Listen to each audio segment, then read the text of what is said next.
Uh. Yeah. Yeah.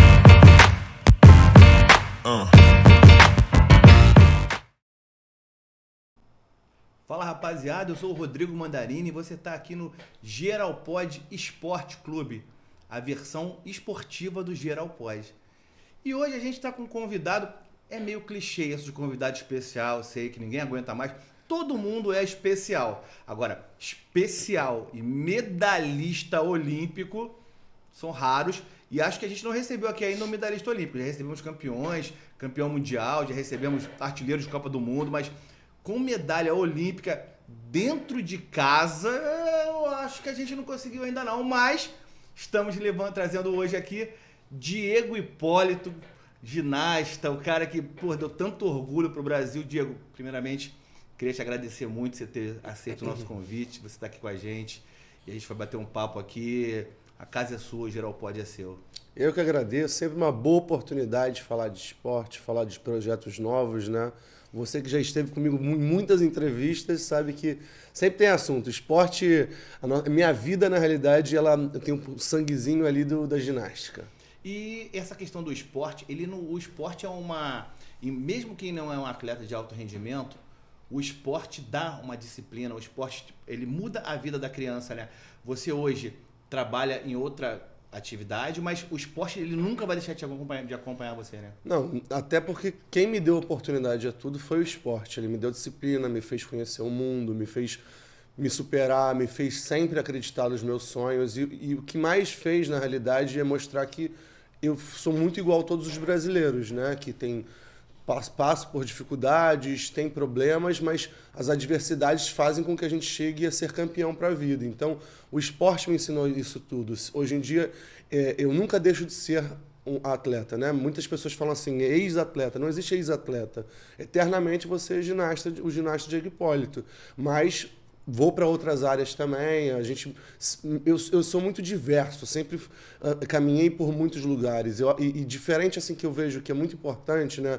A nossa geração, que foi uma geração muito da televisão, a gente andava por vários veículos, né? Agora é tudo por um nicho, cada nicho por conta da internet ter tomado essa ascensão tão grande, mas eu tenho o privilégio de ser da geração da televisão, que é uma geração que ampliava tudo, né? Saiu da bolha, né? É, exatamente. Você sente isso? Porque assim, a gente infelizmente, eu acho que o Brasil, no esporte amador, amador que fala amador olímpico. Também, olímpico. No esporte olímpico, o brasileiro gosta de ganhar. Eu acho que o brasileiro não é apaixonado por esporte. O brasileiro é apaixonado por futebol. É. No meu ponto de vista é isso. E o brasileiro gosta de ganhar. O brasileiro foi o Ayrton Senna, foi o Guga e foi a geração de vocês. Isso de alguma forma, você consegue enxergar que como você disse, vocês saírem da bolha. Hoje isso é possível de voltar a acontecer? Porque assim, a gente vê você, Daiane, Daniele, Jade, eu particularmente não sei quem vai para a próxima Olimpíada. Eu trabalho com isso, mas eu não sei quem vai para a próxima Olimpíada representar o Brasil. Uhum. Isso é uma coisa que vocês conversam entre vocês? Isso pode ser que essa próxima geração mude isso? Então, a gente até tem a maior atleta da história da ginástica em nível técnico e de resultado, é a Rebeca Andrade, no feminino, maior da história. Só que a nossa geração foi uma geração muito precursora. Então, não existia a ginástica artística competida por homens, que eu fui praticamente o primeiro a mostrar grandes resultados. Já tinham, óbvio, outros antes. A Dani escancarou as portas e a Daiane veio logo em seguida, em conjunto dela, duas atletas numa geração que a gente não tinha patrocinador, que não tinha ginásios decentes. O nosso melhor ginásio era o Flamengo e não tinha aparelhagem olímpica. Então, isso faz uma diferença muito grande, porque colocou a gente como muito igual a todos. E essas competições foram todas televisionadas por canal aberto. Então, nós nos tornamos também, não só atletas, nos tornamos celebridades. E isso fazia com que tivesse um apelo muito grande. Eram os três, era o Diego, Daiane e Daniele, eram os DDDs, né? Tipo, eram os três que estavam lá e no mesmo período existia uma questão de popularização do nosso esporte naquela geração. A partir dali conseguimos os nossos patrocinadores que fazem os atletas da atualidade conseguirem os resultados, mas eu acho que também tem uma questão de que a gente, eu e a Dani e a Daiane, a gente se comunicava muito com as pessoas.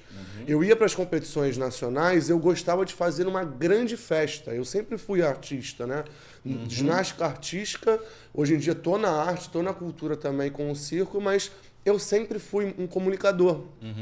E por ser um comunicador, eu acredito que conseguia chegar mais nos lugares. Eu converso bastante isso até com a confederação, porque existem atletas hoje muito, muito talentosos. Nori tem 2 medalhas em campeonatos, é campeão do mundo. Nós temos campeões do mundo, nós temos eu, o Zanetti, a Daiane, eu, Nori, e a Rebeca agora. Medalhistas mundiais, nós temos esses 5 que eu falei, mais a minha irmã e mais a Jade. Então são só 7 atletas em mais de 2 décadas. São pouquíssimos atletas de destaque. Para a gente conseguir, na realidade, eu acho que chegar mais é o acesso à internet mesmo, porque eu vejo que hoje em dia a gente só consegue falar com o público em grande massa. Eu, por exemplo, não sou uma pessoa que vejo mais televisão. Raramente eu vejo televisão. Então, e na nossa geração, a gente via televisão, a gente via novela, você tinha um apelo para isso. E não sei o que tem que ser feito, mas eu penso muito pela própria Rebeca, porque para mim a Rebeca é um fenômeno. Sim. A Rebeca é a Simone Biles que teve brasileira. Ela é um absurdo, é uma potência surreal. Mas você, assim, você tem essa visão, que é a minha visão, que a Rebeca, mesmo tendo os resultados extraordinários, ela não atinge para o público o patamar que vocês chegaram. Não, eu tenho consciência disso, mas é porque o nosso esporte iniciou com a gente. Então, foi a Hortência, o Oscar, são os principais atletas Guga para mim é de outro mundo. Eu sou muito fã, toda vez que eu encontro ele. Então, isso que a gente fez da nossa geração é difícil, porque foi o início. Então o pessoal... E tem o carisma. Vamos conversar com mais... com menos humildade. Não. Sabe por quê? Porque assim, o carisma é uma coisa que a gente não consegue relativizar, a gente não consegue explicar. A forma que eu vejo isso, porque assim, eu acompanhei a tua carreira, eu acompanhei na verdade muito antes da tua carreira, eu acompanhava a tua irmã. E assim, eu tava no Flamengo, eu vi a quantidade de crianças e a forma que levava as crianças carentes, a forma que eles queriam ser vocês. E isso aí é muito além do resultado, porque você consegue uma medalha de ouro, uma medalha de prata em 2016, mas antes desse resultado, você já era ídolo. A tua irmã já era ídolo. Isso vem de Luísa Parente, sim, com certeza. De Soraya, mas assim, vocês foram os ápices. Eu acho que vocês 3 realmente representam o ápice. Eu acho que isso está muito ligado nisso que você falou que já era um artista. Isso é carisma. Isso aí é uma coisa que o resultado, ele tem muita importância para a mídia, para o grande público, mas eu acho o seguinte, a forma que vocês sempre foram exemplos ali, e eu vejo o brilho no olhar que eu já vi as crianças com vocês, é uma coisa que isso aí, eu acho só vocês mesmo com o tempo, passando para outras gerações, pode ter alguém, mas eu acho assim, nessa geração de hoje, nesse momento de hoje, eu acho muito difícil de ter, porque assim, é o que você falou, vocês eram os primeiros, sim, é possível, né? Como se fosse aquele slogan do Obama, é possível. Mas é verdade, né? Você tem essa percepção? Eu tenho noção da dimensão onde a gente chegou. Os atletas atuais também têm muito carisma, eu não posso ser egoísta ao ponto de... E prepotente também, claro. Porque eu sempre... Isso que eu falo é questão de comunicação. Eu gosto de falar e eu percebo que eu sou ouvido. Muitas vezes a gente fala e não consegue fazer as pessoas entenderem o que a gente está falando. Só que eu gostava muito de habitar em todos os ambientes. Eu não deixava de ir para festa, eu não deixava de dar entrevista, eu ia em todos os lugares. Eu sempre eu gostava de habitar em todos os lugares, porque para mim aquilo foi uma oportunidade que eu tive que poucas pessoas tiveram. Só que eu soube aproveitar essa oportunidade. Então, eu pegava, eu caía, eu não desistia. Então, a história também fazia o negócio acontecer e ficar muito bonito. Então, eu sou muito honrado, sou muito grato, porque até hoje, eu tenho quase 7 anos que eu saí da ginástica, e as pessoas ainda, muitos nem sabem que eu saí da ginástica, me encontram é legal isso. Eu não sabia que tem esse tempo todo também.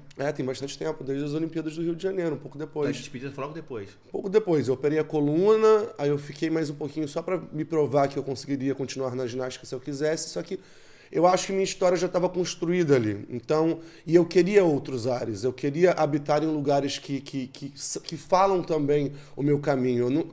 A minha história ela não acaba nunca em uma situação, né? A gente tem um hábito, principalmente nós brasileiros, de acharmos que o céu tem espaço só para uma pessoa brilhar, mas o céu tem espaço para todo mundo brilhar. Então, eu caminhei para a área da cultura, que é algo que eu gosto muito.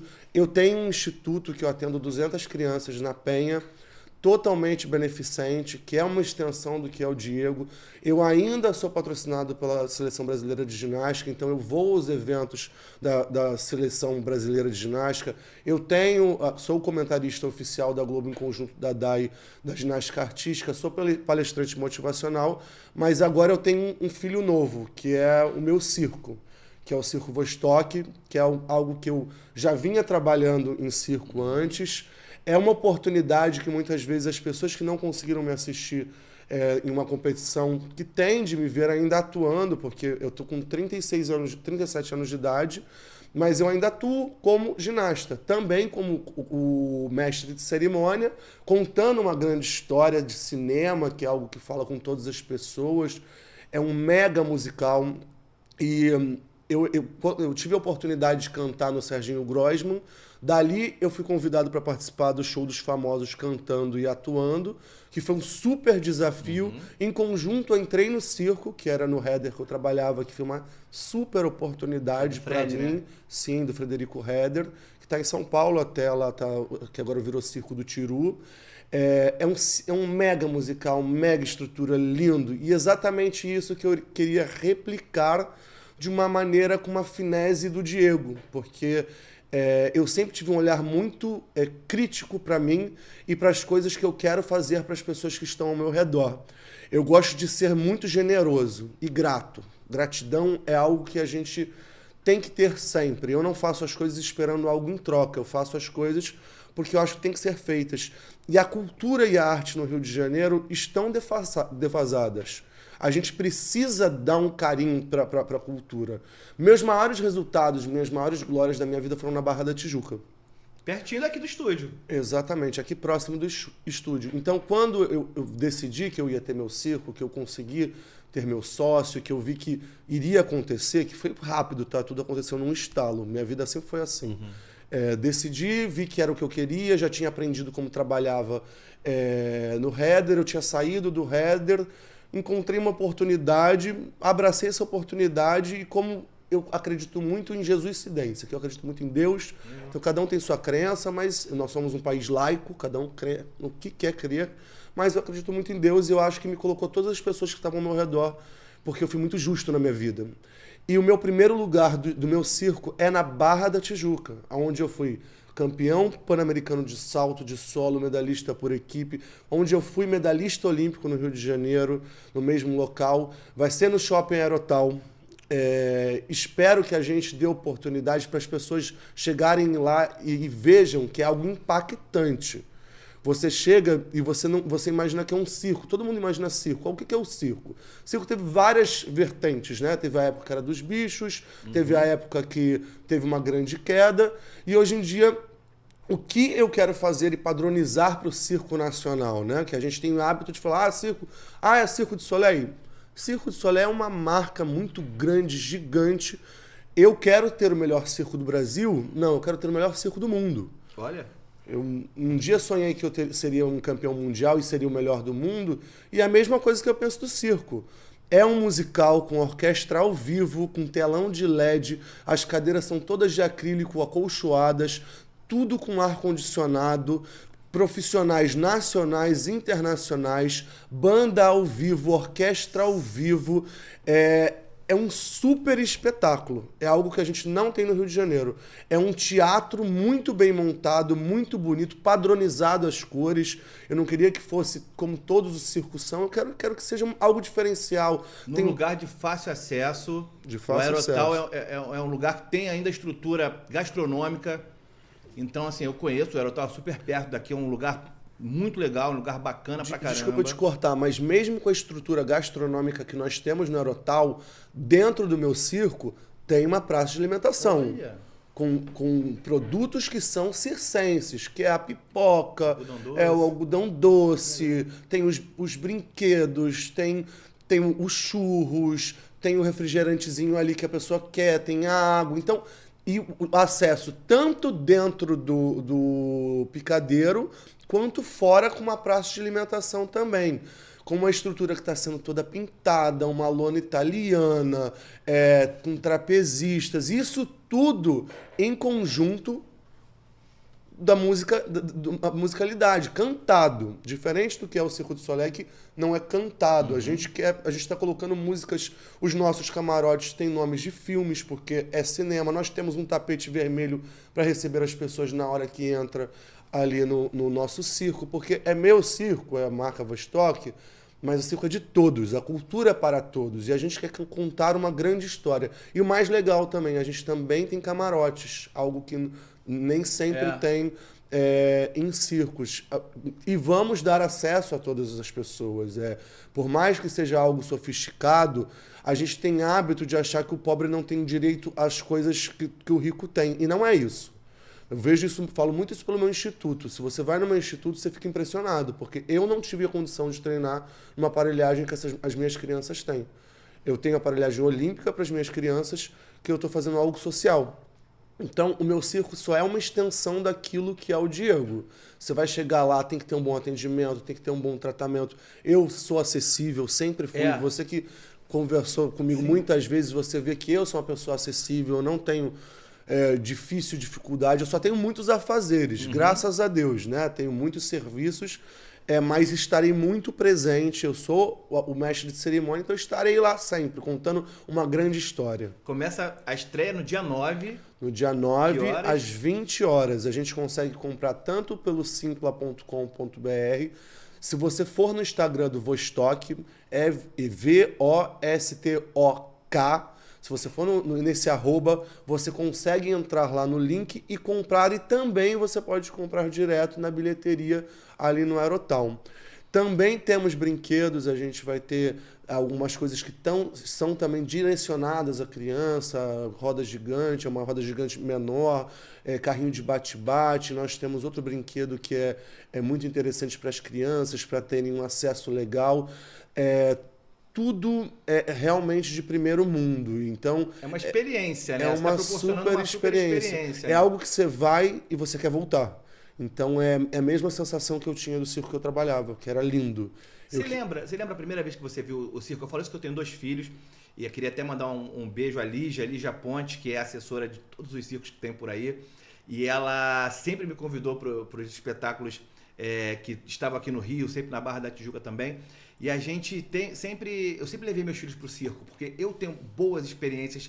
Eu tenho 46 anos, então eu tenho experiências em circos lá atrás, no passado, e sempre foram experiências marcantes. E quando eu levo meus filhos para o circo, e não é piegas isso, nem é hipócrita não, mas o olhar que a gente tem da criança no circo, o nosso operador aqui, o Matheus, que é meu irmão, uma vez eu levei ele para um circo também, lá na Quinta da Boa Vista, que era o circo do Kiko, do Chaves. Então, assim, são experiências muito marcantes.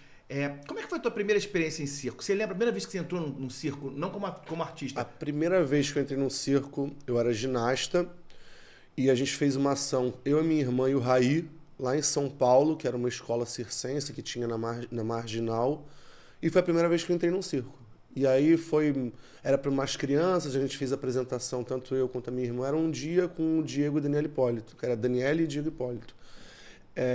E foi muito interessante. E a partir dali eu já o circo é algo muito especial, porque quando você pega a magia dele e só corrigindo uma coisa que é algo que eu quero quebrar um pouco do rótulo, esse nosso circo, ele não é só para crianças. Como é um grande musical, qualquer idade se sente muito interessada ali. E tudo casa ali. A roupa casa com a luz, que é uma iluminação poderosa, uma roupa poderosa, com o telão de LED, tudo se comunica. A arte visual é muito bonita.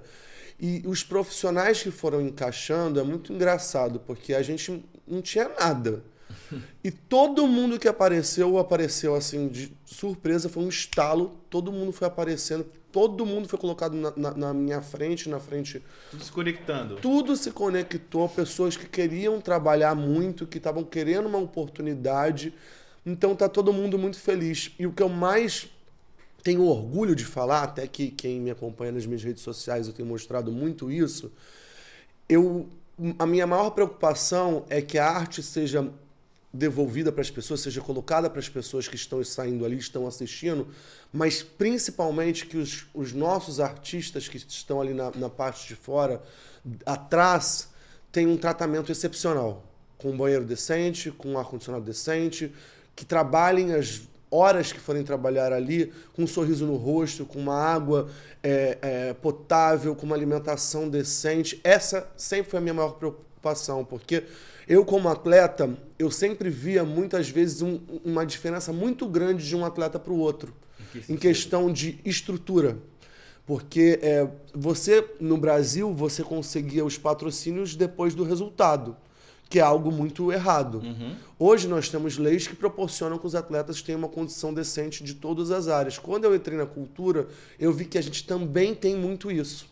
Então, a gente precisa dar a oportunidade para todos de uma maneira totalmente decente, para que todo mundo esteja trabalhando de uma maneira muito feliz. Então, e o cuidado nos mínimos detalhes é muito importante, porque eu sempre quis estar em lugares que eu me sentia amado.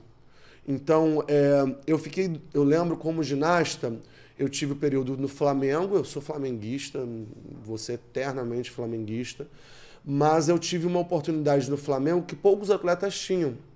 E quando o nosso ginásio pegou fogo, que a gente foi mandado embora, eu fiquei durante mais de um ano no Pinheiros, de favor, que a gente estava treinando lá via Comitê Olímpico Brasileiro, e foi um período muito complicado na minha vida.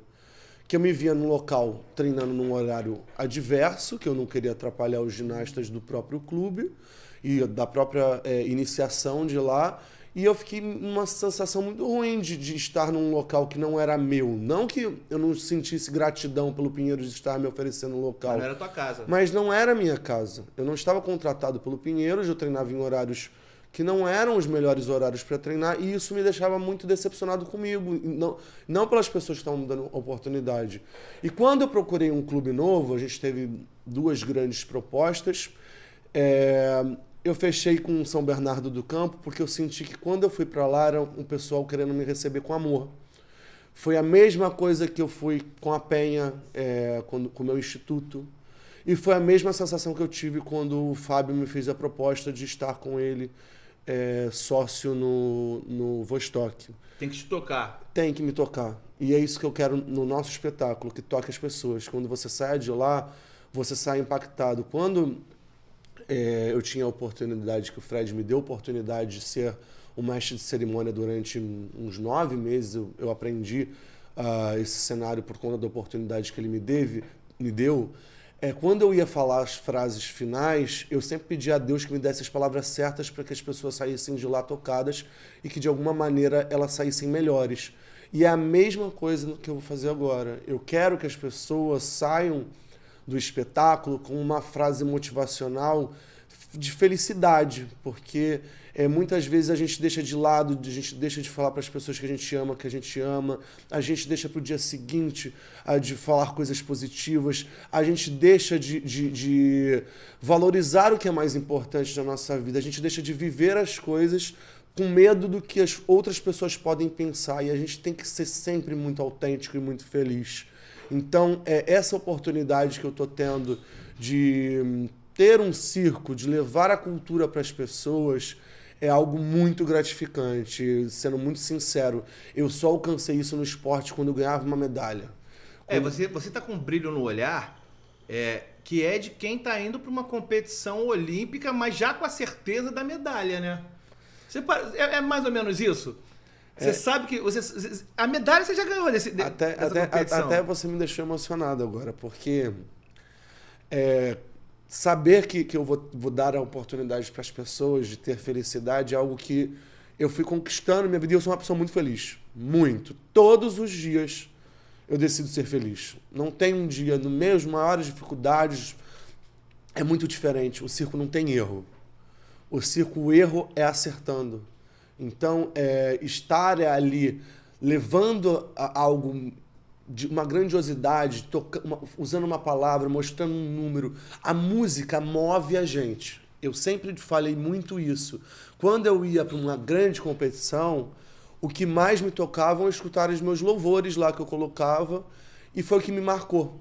E uma música muito marcante na minha vida, que foi We Are The Champion, que é campeão do mundo, vai ser a música do meu número. Olha aí. Mostrando grandes feitos meus no telão. E quando entrar, é algo muito grandioso. Não dá muito spoiler, não. Mas esse é um spoiler que eu quero, porque é muito grandioso. E assim, tem muitas pessoas decentes trabalhando com a gente, assim, que querem que a gente... quantas pessoas nessa equipe toda? Olha, nós somos muitos profissionais. Eu acredito que vai ser mais de 80. Nós já estamos com um número bem alto. É um investimento emocional que eu falo, assim, é algo que eu estou me doando muito, porque eu sei que é gratificante. O esporte foi muito gratificante para mim, mas ele teve um tempo. Porque o que teve um tempo? Eu tive uma história ali. Eu fiz... E se eu pudesse, eu seria eternamente, atuante na ginástica. Eternamente atleta, eu sou eternamente ginasta. Mas eu tive meu momento ali. Eu tinha que chegar um momento que tinha que não ser mais atuante. Tem alguma coisa que você sente mais falta ali, dessa vida de atleta de competição, não? Olha, eu não sei te dizer. Eu acho que é inexplicável os momentos que você se supera. Inexplicável. E esse sonho artístico meu, que eu já tinha desde novo, eu sempre gostei de cantar.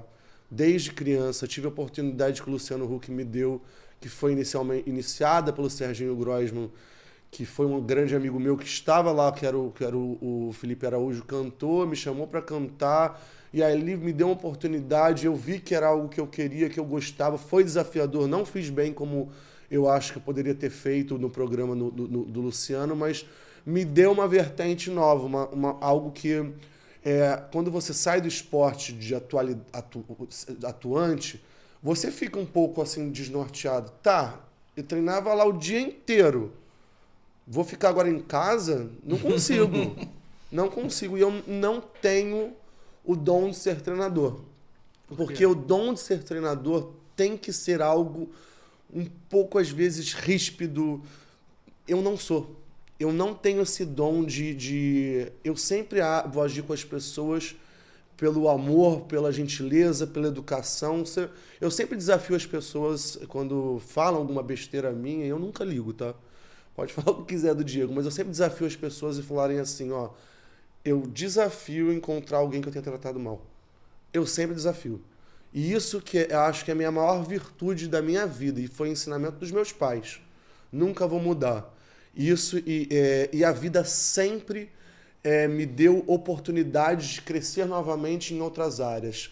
A cultura ela é muito grande.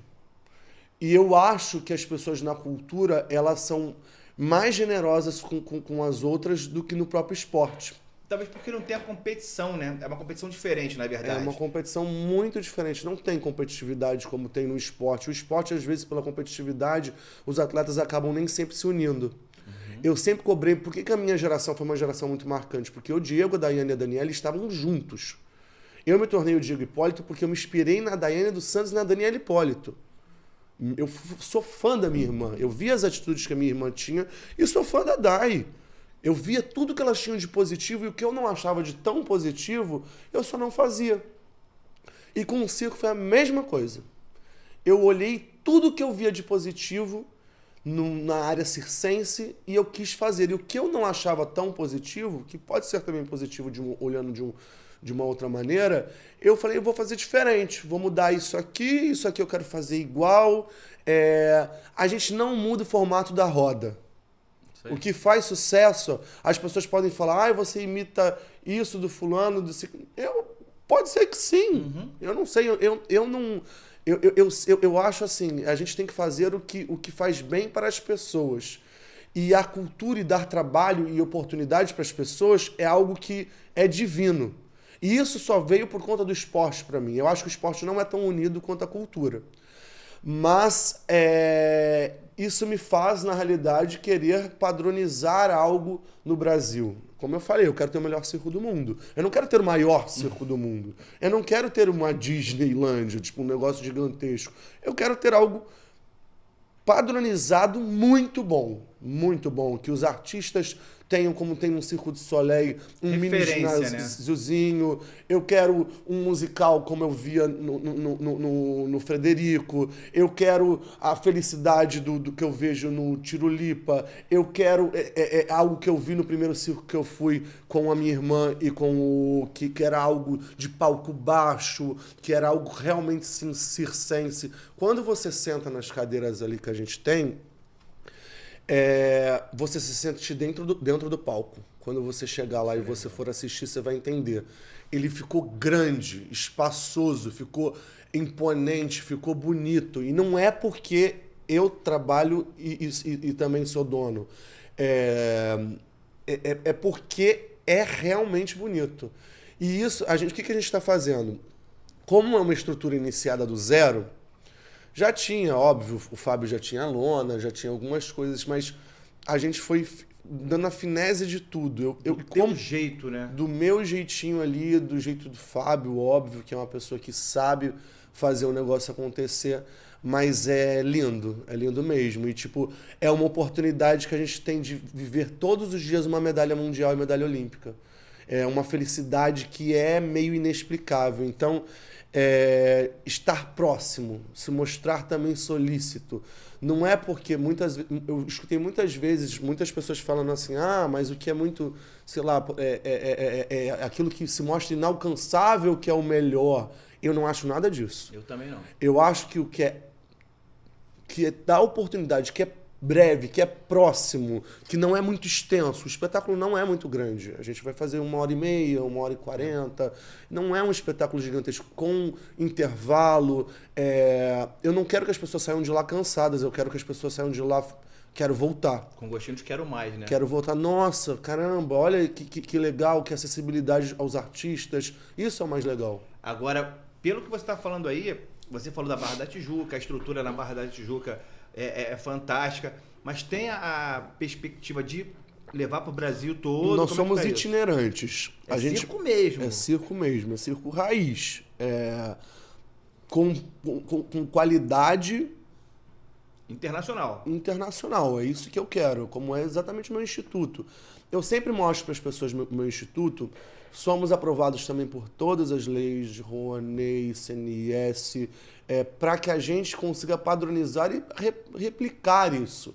O que eu falo do meu instituto é que eu quero que replique. Eu quero que o meu circo seja replicado, que outras pessoas façam da mesma maneira, até melhor. Mas você vai botar o pé na estrada? Vou botar o pé na estrada. A gente inicia na Barra da Tijuca, que foi onde eu tive oportunidade. Pretendo ficar pelo menos 6 meses lá, se a gente...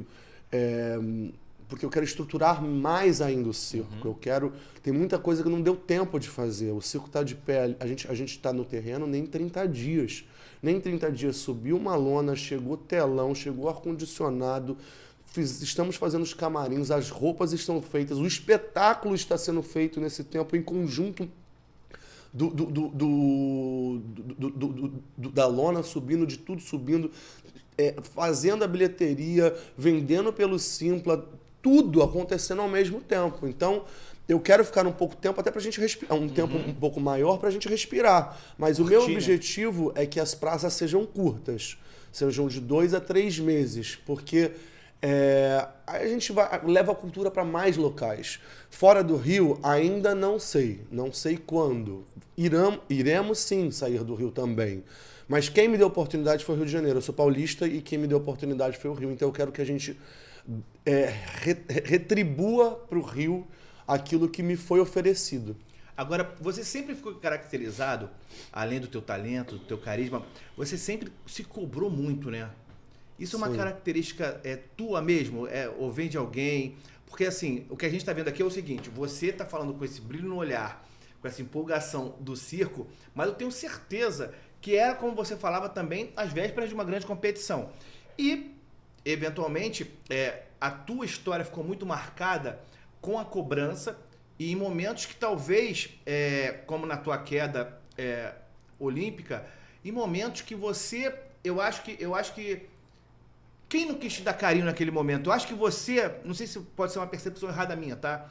Mas o que a gente via de fora é o seguinte, você ficou muito mais chateado com você, quero ver se é realmente isso, do que a gente. Porque a sensação que a gente tinha, e naquele momento você não sabe que você não viveu aquilo, você estava só no foco, mas você parou o Brasil com uma energia positiva, que quando você tem aquela queda, eu tenho certeza que a gente tinha ali um país inteiro que, mais do que você imagina, de tentar te levantar ou de te apontar para a tua queda, pelo contrário, tá te segurando ali embaixo para você não se ferir. E o que passou para a gente, pelo menos para mim e para a imprensa, foi muito que você ficou muito chateado, não é só chateado, assim, muito decepcionado com você. Teve realmente isso? Você acha que você se cobrou mais do que a gente te cobrou? Então, você sabe que eu sempre falo, eu sou muito realista sempre. E esse resultado eu sabia que não era meu. Era um resultado do Brasil. Então, eu sempre fui muito apoiado pela torcida. Por que eu treinei tanto para ainda ser medalhista depois de tanto tempo? Eu caí uma, caí a outra, e eu ainda queria na terceira oportunidade de ficar de pé e ser medalhista. Porque quando eu fui para essa Olimpíada de Pequim, eu preparei as pessoas para a medalha. Então, quando eu caí, eu me decepcionei muito comigo. Porque não era um crime acontecendo, mas era de direito das pessoas. Era um esporte que eu era campeão mundial em 2005, segundo lugar em 2006, bicampeão mundial em 2007, no ano que não tem mundial, que é o ano olímpico, 2008. Eu queria muito aquela medalha. Muito. E eu não queria só para mim. Eu queria para mostrar para as pessoas que uma pessoa humilde, uma pessoa simples, pode sim chegar ao máximo de um resultado.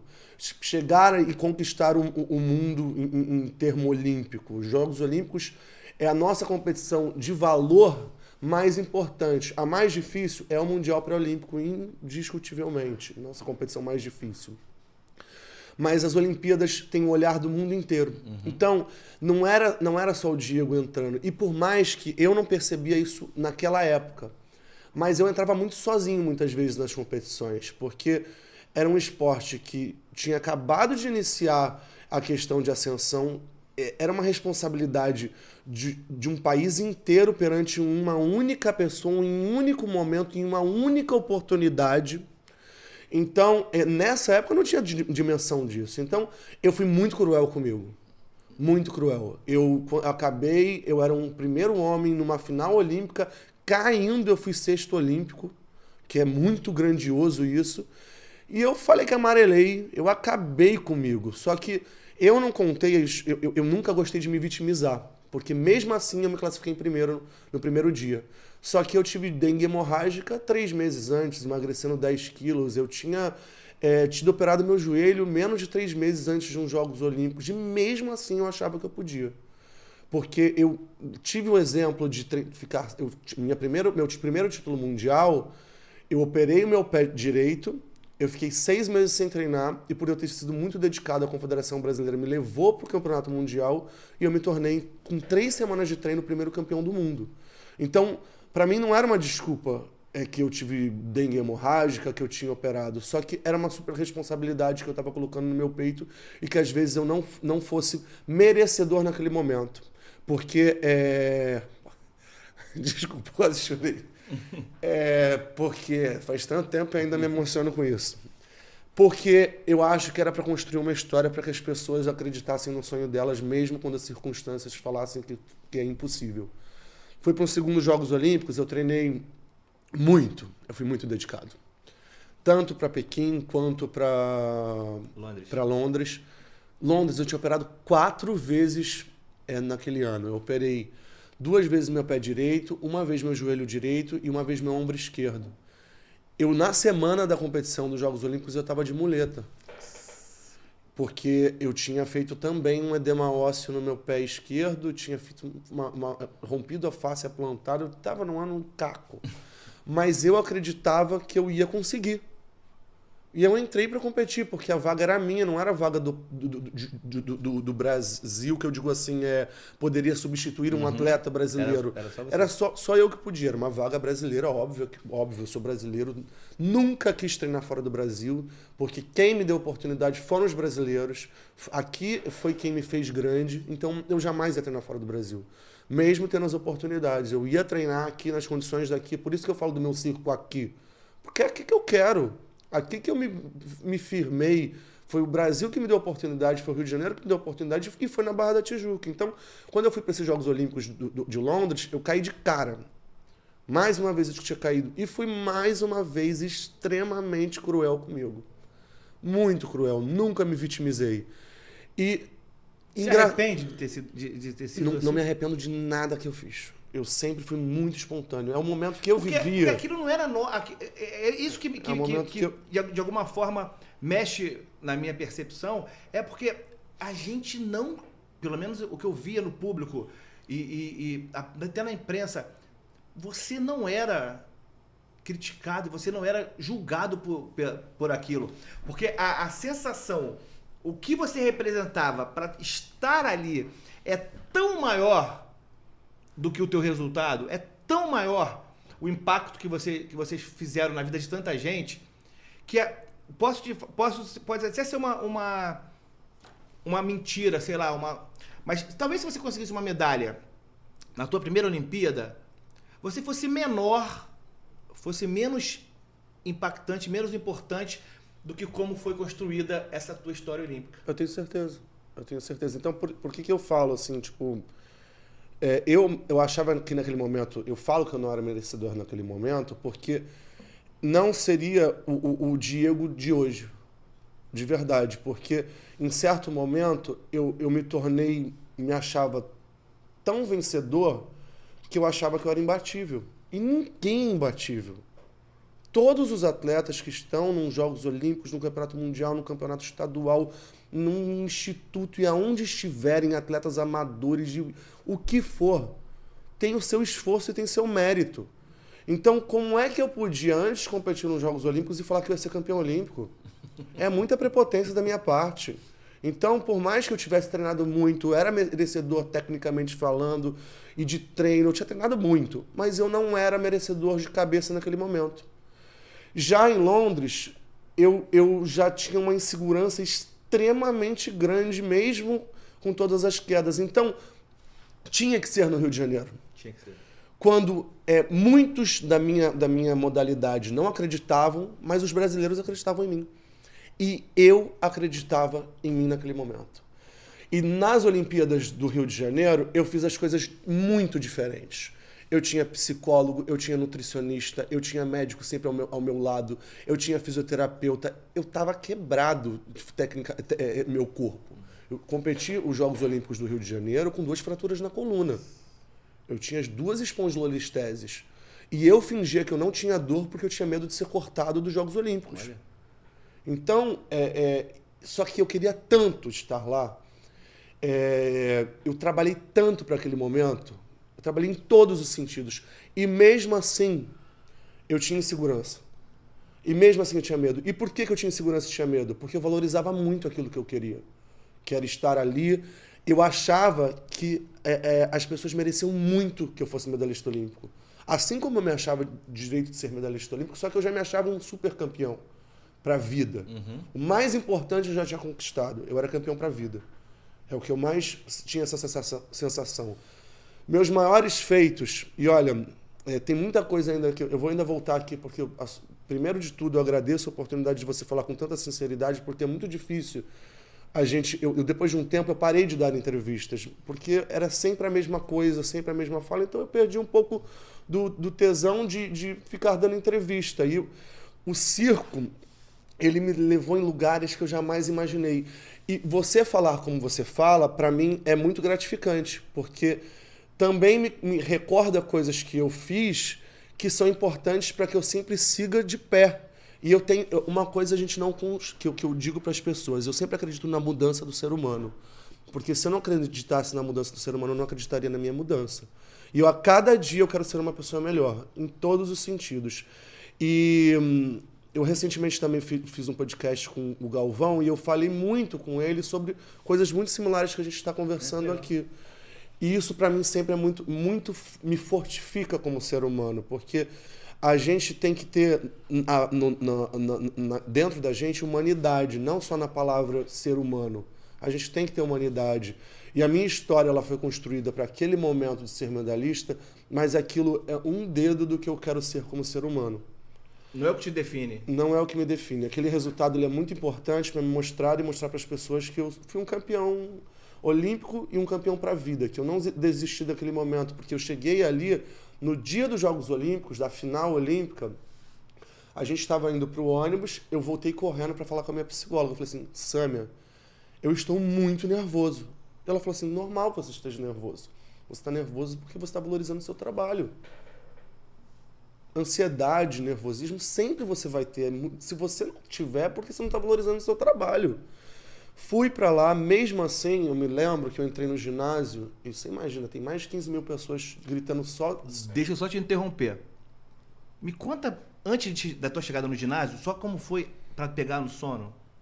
Como que foi aquela noite, a última noite na véspera? Eu consegui dormir normal, porque eu me obrigava a fazer as coisas. Eu não podia ter ansiedade, porque eu precisava dormir, porque eu sabia que eu precisava descansar. Eu não podia ter ansiedade, é fantástico não, é verdade.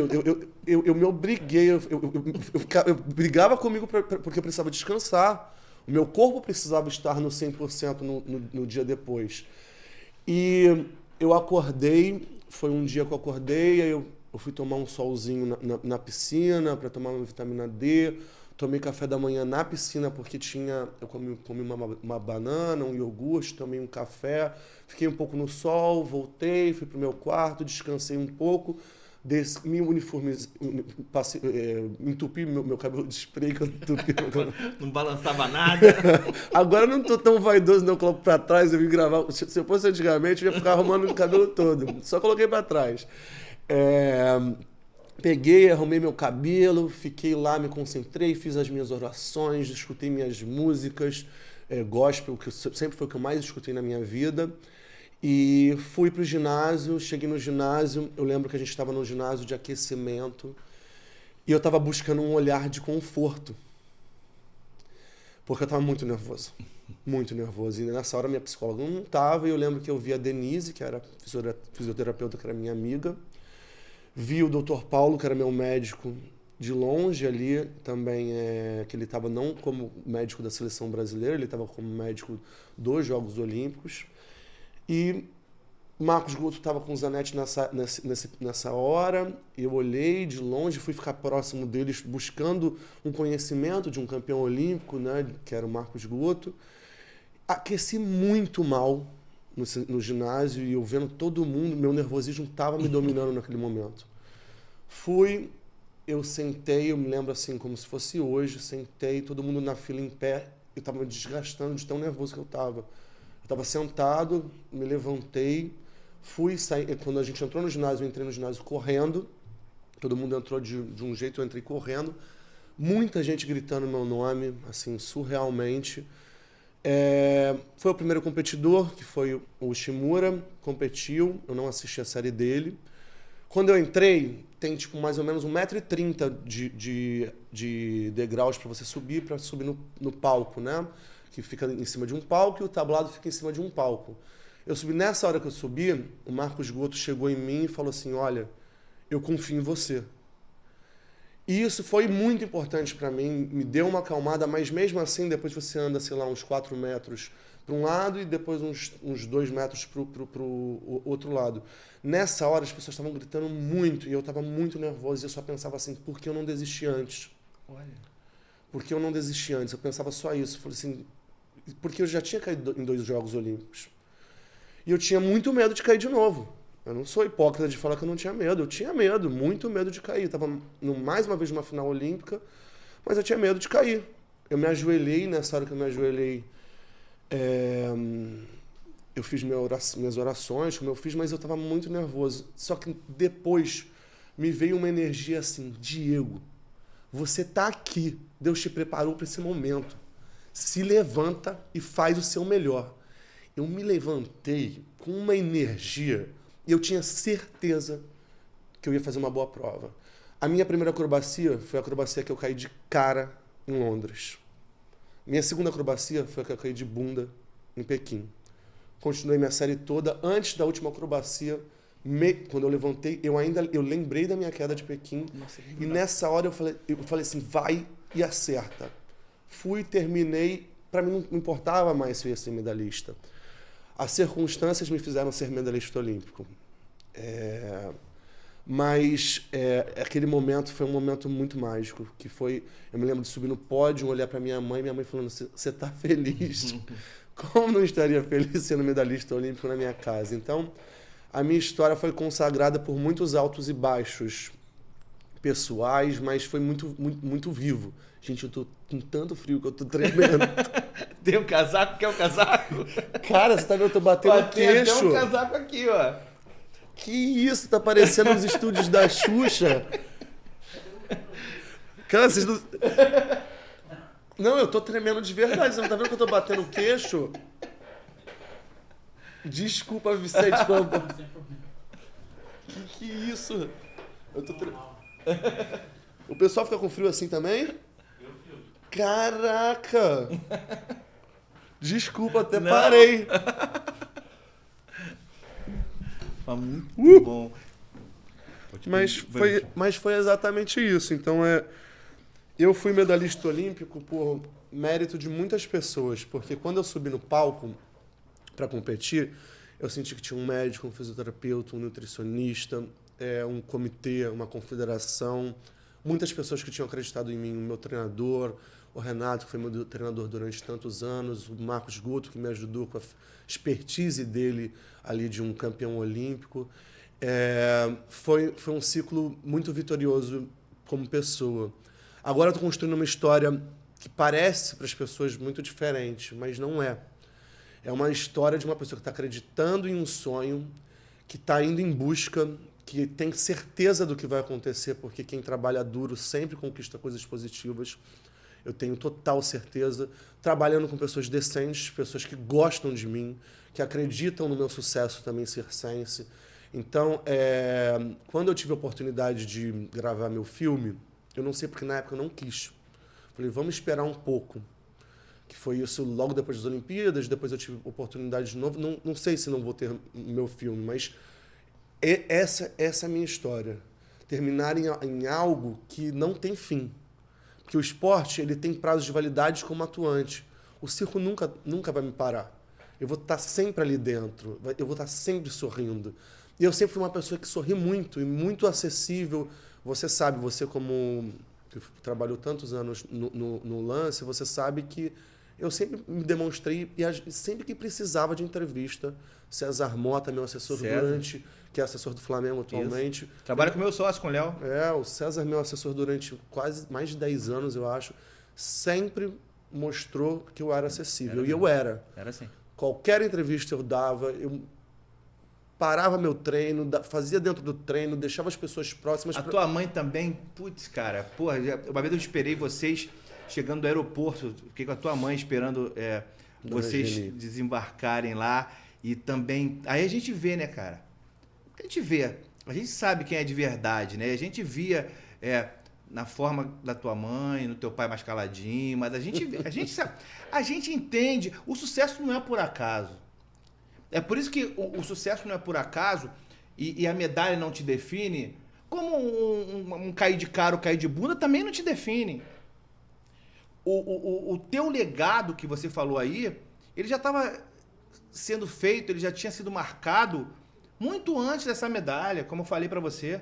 E esse teu brilho no olhar para falar dessa nova experiência tua, esse legado, ele independe da cadeira de acrílico.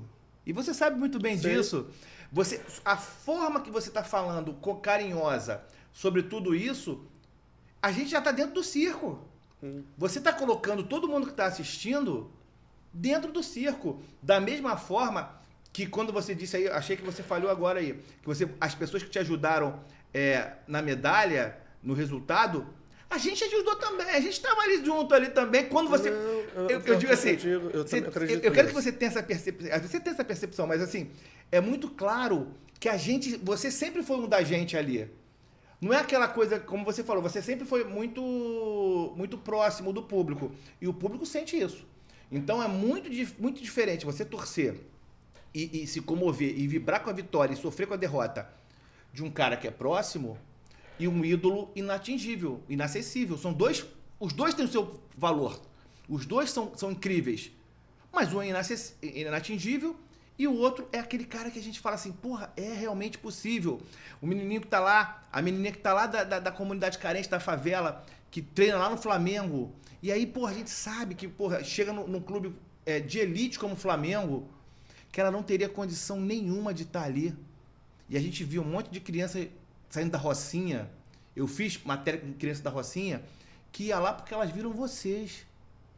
E o que vocês vão mudar, independentemente do resultado esportivo dessas crianças, o que vocês fazem e fizeram e vem fazendo ao longo dessa trajetória de vocês na vida dessas crianças, porque é o que a gente falou, o esporte ele muda, ele forma o caráter. Então, tem muitas meninas hoje que são mulheres, que têm disciplina, que têm todas as virtudes possíveis, graças a vocês. Que vocês nunca vão conhecer, que vocês viram uma vez no treino, que vocês deram uma palavra, porque vocês são acessíveis, vocês deram uma palavra. Então, assim, o teu legado eu acho que é isso. Quando a medalha e nem um aplauso que vai ter, o resultado financeiro do circo que vai ter, isso vai só compor essa tua vitória. Mas assim, eu saio daqui, a gente vai sair daqui e, pô, eu quero no dia 9 ou depois levar meus filhos e mostrar pra eles assim, ó, aquele cara lá que a gente viu, que a gente torceu pra caramba na Olimpíada, olha onde o cara tá lá. Porque o esporte não acabou. A tua história no esporte tá marcada, mas você vai continuar impactando. Isso te faz um cara especial. Eu fico muito contente. E você sabe uma coisa que você falou que é muito importante? Assim, eu sempre falei que eu só consegui continuar na ginástica por conta dos meus torcedores. Porque eram pessoas humanas que nem eu, que eu sempre falo isso nas minhas palestras. Eu falo assim, eu não sou diferente de ninguém. Eu só tive uma oportunidade e eu consegui aproveitá-la. Então, quantas pessoas não ficam pelo caminho porque não tem um ginásio, porque não tem isso, porque não tem... Eu consegui ter a oportunidade. Então, e outra coisa muito importante, não é que eu era acessível, eu acho que eu sempre tenho que retribuir para as pessoas o que eu ganho. Que eu ganho respeito, carinho, credibilidade. Então, eu vejo isso por muitas gerações, né? O nacional, competição nacional, eu sempre me importei demais em competir. Porque era uma oportunidade que as pessoas que muitas vezes não poderiam me assistir pessoalmente e lotavam os ginásios na nossa geração, as competições. E todas as competições, depois de eu fazer cards, eu assinava pessoa por pessoa da arquibancada. Podia ter 10 mil pessoas, até a pessoa que ia ficar... Eu ficava no ginásio até o ginásio fechar, eu sempre fiz isso. Então, isso porque eu gostava. Teve Copa do Mundo de ginástica em São Paulo, eu comprei 5 mil camisas e distribuí as camisetas assinadas para as pessoas e ia falando pessoa por pessoa. Então, isso foi algo que eu sempre tive um olhar muito artístico, né? Porque é ginástica artística. Então, a gente está fazendo pela estética das pessoas, porque é grandioso, é algo muito bonito. Então, eu me preocupava demais com isso. Então, hoje em dia eu vejo, e todas as pessoas que me encontram, eu tenho sempre o maior respeito. Eu posso estar fazendo o que for. Eu tenho o maior cuidado de conversar com a pessoa, porque essa pessoa, eu entrei dentro da casa dela e ela chorou comigo, ela vibrou comigo e foi ela que me deu energia para eu estar onde estou hoje, como ser humano. Não é a questão de circo, de se é chique, se não é, se é isso. Essa é uma história... É muito bonito? É. Impactante? É. Porque eu queria que fosse uma extensão do que eu sou como pessoa. Não porque... porque tem isso, tem aquilo. É porque eu quero, na realidade, que as pessoas vejam que eu sou. Como elas chegam lá no Instituto... Fica na Penha, onde o Instituto? É ali no Grape da Penha. Ali no Grape da Penha. É muito bonito, é aberto para as pessoas assistirem. Infelizmente, eu não tenho mais vaga, porque demanda meus patrocinadores. É caro por criança, não é uma coisa, não é algo em conta. E eu dou oportunidade para essas 200 crianças para que elas mudem a vida delas. Elas já foram...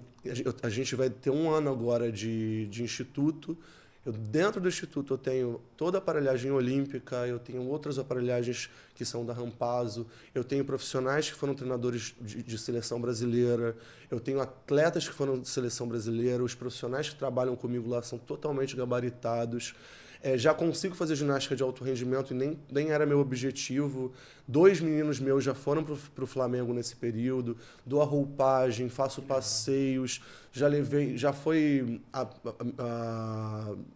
o Flávio Cantos já visitou lá. Já foi os meninos da ginástica, como Nori. Consegui levá-las para assistirem a Rebeca Andrade competindo no Pan-Americano. Já foram assistir a Raíssa no competição do skate.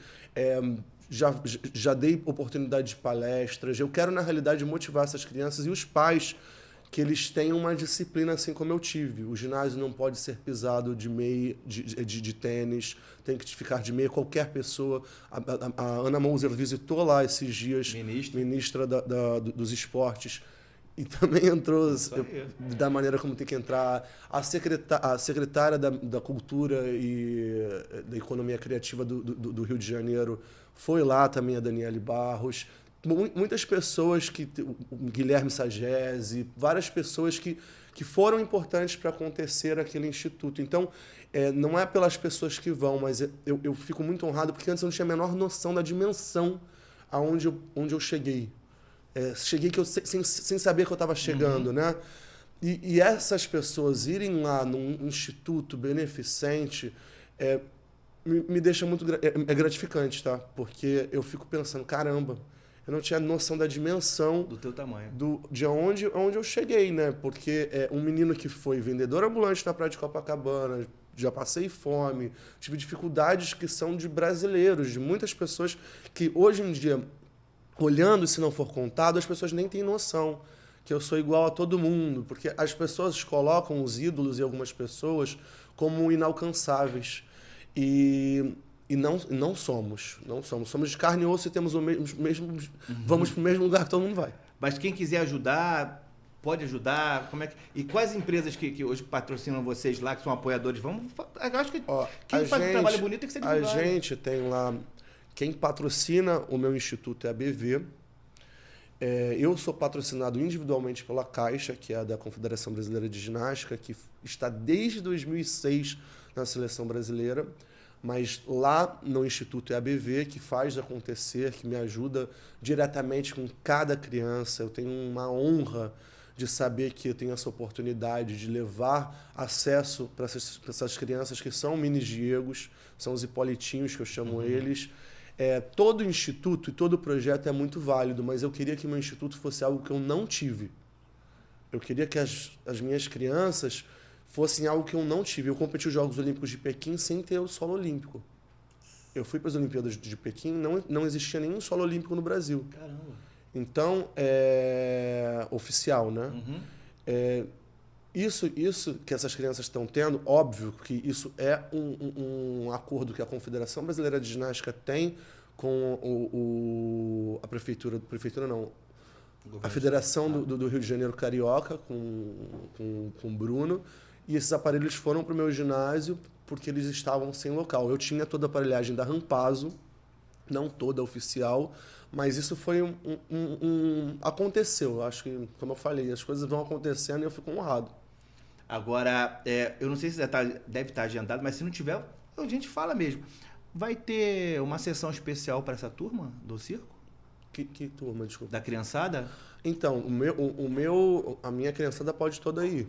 A gente está fazendo, na realidade, uma maneira, eu vou fazer um cupom para eles entregar com direito a levarem os acompanhantes. Legal. Quando eu trabalhava no Header, ele também dava acesso, eu mesmo, eu não era o dono, mas eu mesmo deixava as crianças irem, e não vai ser diferente agora lá. Na realidade, meu objetivo é que dê oportunidade. Então, é um comércio, óbvio que mas é um comércio para dar oportunidade para as pessoas a serem felizes.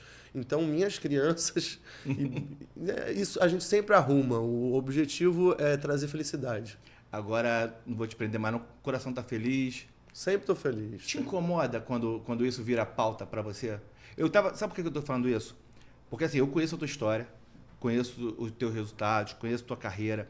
E aí, quando você vai buscar coisas do Diego, aí eu me deparei agora nas últimas notícias sobre o Diego, aí tava lá, harmonização facial, namorado, umas polêmicas que... É chato, né, Diego? Pode falar. Olha, eu sou bem sincero, eu não tenho acesso para o que as pessoas vão falar sobre mim. Você não lê essas coisas, não? Não, eu leio, mas nada me fere, porque o que mais vai me avaliar sempre é aquilo que eu construí como atleta, e é o que eu sou como humano.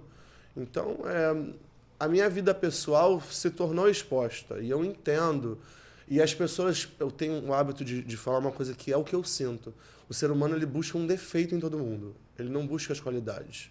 Então, eu vejo as minhas qualidades e eu sigo por elas. Aquelas coisas que eu não acredito que sejam positivas em mim, que sejam coisas que eu tenho sempre humildade de pedir desculpa naquilo que eu sinto que eu erro, e aquilo que eu sinto que não está correto, procuro fazer de uma maneira melhor. Como eu falei, eu sempre acredito que o ser humano tem possibilidade de mudança. Então, a minha vida pessoal exposta, para mim, só é um somatório daquilo que eu fui como atleta, eu não tenho como controlar. Eu tenho coisas que eu acho que são muito, muito vazias. Eu simplesmente passo o dedinho do Instagram para cima, passo a entrevista para baixo. Para mim não vai fazer diferença, não vai me definir. O que me define é aquilo que eu sou no meu dia a dia. Eu não conquisto as pessoas e não mudo as pessoas pelas minhas falas, eu mudo pelas minhas ações. Eu mudo com as minhas atitudes. Então, por mais que eu sou um bom oratório, eu sei que eu sei me comunicar bem, mas o que eu mais mudo as pessoas é pelo meu caráter. E pelo teu exemplo também, né? Sim, com certeza. Agora, quando falam do que você estava lá no Tinder, quando faz essas matérias, o Tinder bomba ou tá bombando sempre ou não tá mais? Cara, eu não tenho Tinder. É mentira, então, aquela história? Eu não tenho Tinder. Eu já tive Tinder, sim. Mas eu não tenho mais Tinder. Então, eu li essa matéria e eu falei assim, cara, pelo amor de Deus, cada uma... Aí o pessoal agora tá me mandando mensagem no Instagram. Você tá no Tinder mesmo? Então não tá. Não tô, atualmente não tô. Pode ser que eu baixe. Mas não tá por quê? Aquela fofoquinha. Não tô porque eu não quero mesmo. Eu tô com tanta coisa pra fazer, eu tô pensando muito... De verdade, eu sou uma pessoa muito cíclica. Eu tenho que me focar para o circo dar certo, para ele dar certo 100%. Porque ele já deu certo por acontecer, mas precisa ter o meu toque lá, o meu olhar, a minha vivência, assim como precisa no meu instituto, assim como precisa a minha família, precisa de mim. A gente precisa estar presente, né? A ausência faz com que as pessoas sejam esquecidas, de certa forma, né? Então, agradeço sempre a oportunidade aqui, momento de fala. Olha eu finalizando. Não, então, já agradeço a oportunidade. É sempre um grande prazer estar com pessoas que eu considero instruídas para a minha modalidade, uma modalidade muito difícil de ser entendida. A ginástica, só quem viveu o dia a dia, esteve presente, entende que é muito complicada, depende de olhares clínicos de pessoas, então é um esporte extremamente subjetivo. Também domada por pessoas subjetivas, e isso faz com que a gente só consiga dar certo fazendo totalmente correto. O caminho certo, eu sempre falo para as pessoas que ele é único. Às vezes 200 pessoas vão estar falando que o errado é certo, mas continua para mim errado. Então sigam sempre a cabeça de vocês, não se avaliem por pessoas que não acreditam em vocês, críticos que não são construtivos, é o que mais tem nessa vida. Dá a mão para quem acredita em você. Se ninguém acreditar e você acreditar no seu sonho, é sempre possível também. Esse é o cara que representa literalmente e olimpicamente aquilo que todo mundo, a mãe fala muito isso pra gente, que é o caiu, levanta. Caiu, levanta e bate no peito que vai ter uma medalha lá. Agora eu vou te fazer um convite. Claro. Eu quero que... Você falou tanto dessa experiência, acho que todo mundo ficou com vontade de conhecer esse circo. Eu queria conversar com você falou que volta. Então vamos conversar mais pra frente, ainda durante a experiência do circo, para você contar como foram essas primeiras experiências. Assim, Claro. que eu acho que vai ser... Eu quero muito. Eu apresentava no Header há muito tempo. Eu tô tão nervoso, ansioso para começar, que o texto é super simples, eu não tô conseguindo raciocinar. Eu olho e falo assim, meu Deus do céu. Aí eu deito e fico imaginando o texto, aí sai tudo da minha cabeça. Se na hora eu ver que eu tô falando coisas da minha vida, eu vou falar da minha vida, que faz parte da minha vida, mas eu vou dar o Se Vira nos 30 lá.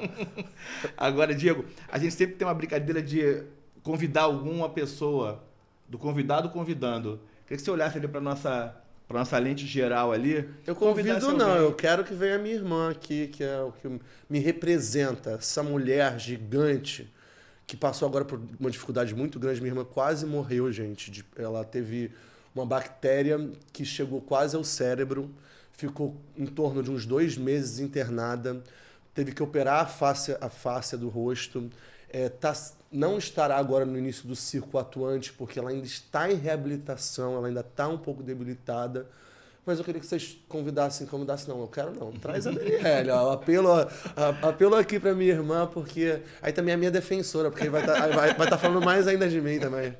Então, olha, cara, Diego, sem palavras, primeiro, aquele famoso se inscreva no canal se você chegou até aqui, ativa o sininho, Instagram ali, geral.pod, @geral.pod, @geralpodpodcast. Então, pessoal, porra, sem palavras, Diego, você é um cara sensacional, é de verdade mesmo. Você é um cara que emociona, você é um cara que se emociona, mas você nos emociona. Então, assim, sem palavras para essa honra de te receber aqui. Acho que o circo vai ser um sucesso. A gente vai colocar aqui na descrição do vídeo o link para comprar os ingressos lá do Simpla. Vamos colocar também o link e a arroba do Instituto, porque assim, você é um cara que impacta demais e eu queria muito te agradecer porque você também impactou a gente nesse papo que a gente teve e a casa é tua, inclusive, já vou deixar até o convite aqui feito, você que é o cara que fala tão bem, quando quiser ter um podcast, cara, Geral Pod é a tua casa, estamos pertinho aqui, ó, é só chegar. Quando eu quiser, quando eu tiver com vontade, eu venho aqui no teu aí, eu te dou entrevista. Meu amigo, Valeu. Obrigado, tá? Querido.